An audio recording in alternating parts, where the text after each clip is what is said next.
What's up, guys? Welcome to your 94th Android tutorial for the new Boston. What we're going to do in this tutorial is create a flipper class. Not like the dolphin, although that would be amazing if we could do that. Basically, we're going to use like a ViewFlipper, and you'll see what that is in this tutorial. So I created a class called Flipper and an XML file called Flipper, which we set the content view to. Now what we're going to do is we're going to go look for this thing.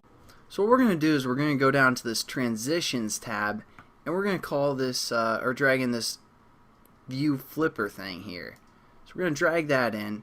Then we're going to go over to the XML, just kind of format it, and then we're just going to throw in some random crap. So be prepared for that, like a button, text view. Actually, let's just throw in a text view. So we're going to delete our button. Actually, no, we won't. We'll leave it. I'm sorry. Undecisive. So we're going to say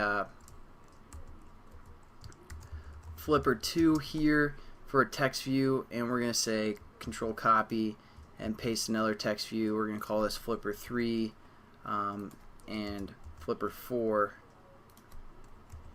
So all we have to do now, since we have our flipper set up, what we want to do is we just want to put this ending statement outside of whatever we want our flipper views to do. So we can also set up linear layouts and then set up buttons within a linear layout to make the view look a little bit better. But instead, we're just going to have one class be, or like you can think of it as an activity, somewhat.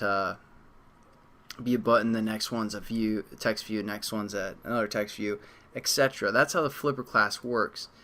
So now what we're going to do is we're going to go into the code.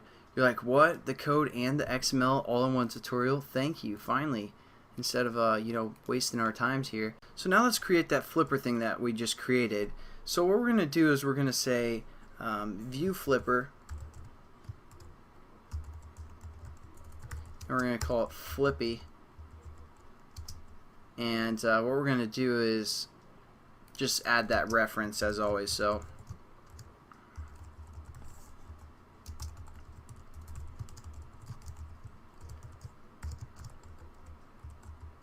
and what do we give the ID for our flipper?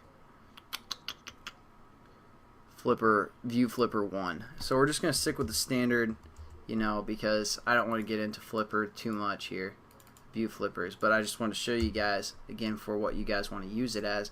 And then what we do is we just set up, basically we can set like an on touch listener or something to this. So that's what we're going to do, on click listener.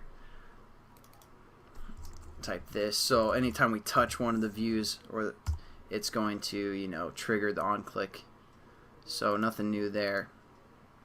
And basically when we hit this click, we can do some methods, and this is what I want to get into. So we have this flippy thing, and we're gonna use the method on it, and again we have to define our variable above our onCreate method and delete that there. So now we can use Flippy down here. So we're going to say Flippy, and one of the things that we can do is we can just say show next. So that's going to go into our next. Maybe I will have to break this into two tutorials, because I want to show you a few other things that the flipper class can do.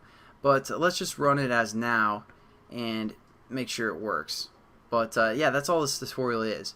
Basically, the XML file, when you set up this view flipper, then you set up things within here, it's going to classify each one of those as a different kind of view, and it's just going to flip through them anytime we click on it. So here's our first view.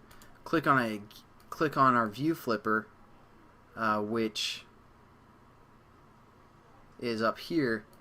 And so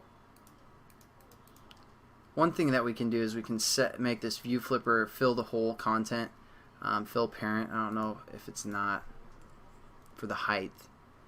Yeah, for the height we want it to fill parent, so that's something we can change. So we can click anywhere on the screen for the most part. But as you can see, it just will flip through all of our flippers and start over. So I mean, it's kind of nice to have for like a flashcard or something, a flashcard application where you just flip through flashcards or something for studying. But again, you guys can set up a linear layout here and then define some stuff within there if you want a view to be a certain way, and then you can just flip through them by this this command show next. So you can create a button up top above your ViewFlipper and you can click that to go to the next one, etc.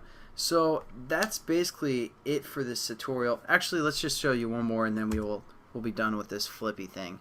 I know it's kind of a waste just to have one tutorial where we set up both a class and an XML file just for this, but another thing that we can do, let's say we want like a gallery that we have different pictures in each view, and what we can do is we can say, instead of saying the on-click listener to flip, well, we can do that anyways, but we can also set up a variable, a time variable, so we can say flippy.set flip interval, and it takes milliseconds. So let's just get crazy and say half of a second. So every half of a second it's going to flip to the next one, or that's the interval. And then what we have to do is we have to say flippy dot start flipping. Flippy start flipping. Dang it. Alright, so that's another kind of thing that we can do. So when we run our application, it's going to set this time variable to be half a second, and it's just going to start flipping through it. And then every half second it's going to, just go to the next one. So that'd be good for like a photo gallery or something if you guys are creating that. I don't know. So as you can see, it's flipping through every half second. So that's another method that you guys can use. And then also when we click, we can make it go even faster because we have that on-click method. So I don't know. Thought I'd show you the flippin' flipper. And I'll catch you guys in the next tutorial.